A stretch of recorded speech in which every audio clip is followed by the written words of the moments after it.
Whether you're just looking to make some extra cash or if you're considering being a full-time entrepreneur, a side hustle is the perfect way to start your own business. Yeah, but to set yourself up for success, you have to take the right steps in all this. Terry Rice is a business development consultant and staff writer at Entrepreneur Magazine, and he's back with us to help people set up a side hustle. This is probably the perfect time of year for it. Terry, nice to have you back. Thanks for having me. Appreciate it. You know, so you're saying that people can start a side hustle with the skills they've already got. So what is the first step if somebody's saying that's what I need to do? Well, the very first step is to identify the services that you're going to offer. And the best way to do that is think of all the jobs you've had in the past, then jot down all the activities you had at those jobs as well.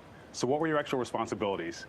From there, isolate what you actually enjoyed and were good at, and those are the services you're going to offer. And this is great because it helps you eliminate imposter syndrome because you know you're already good at it, and you'll be fulfilled because you're doing work that you love. All right, so Terry, once you have a business idea, how do you go about actually finding people who will pay you for your services? Really good question. I'm glad you brought it up because what I don't want you to do is go on social media begging strangers to give you money. Instead, start with those who already know, like, and trust you. So activate your network and say, hey, I have this new job. I'm wondering if you can help me out by spreading the word. If you do that, that's how you get your first clients. Well, so one problem might be coming up with knowing how much to charge and all this. So what advice do you give? Because that's not always easy to price yourself. Yeah, I messed it up a lot initially, so I'm glad to share that. And the very first thing you want to do is study your competitors. Look at similar companies that are offering a similar service and see how much they're charging, because your prospects are probably doing the same thing. But then beyond that, think about your expertise and how much money you want to make as you're coming up with your rate. But do not forget to think about your overhead as well as your taxes, because you'll get a nice surprise in April if you don't. You know, your rate's probably going to change as you go through your business. That's a good place to start. Now, you mentioned not begging people on social media, but can you use social media to your advantage to increase your chances of success for your business?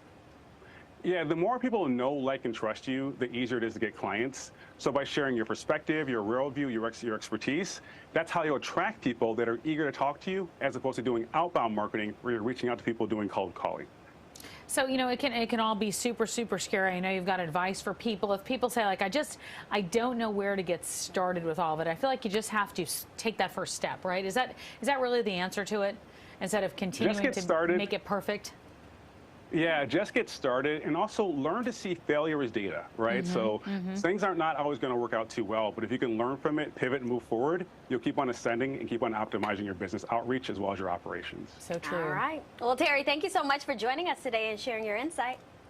Thanks for having me. All right, you can find more of Terry's tips at his website, terryrice.co, or you can follow him on Instagram at It's Terry Rice.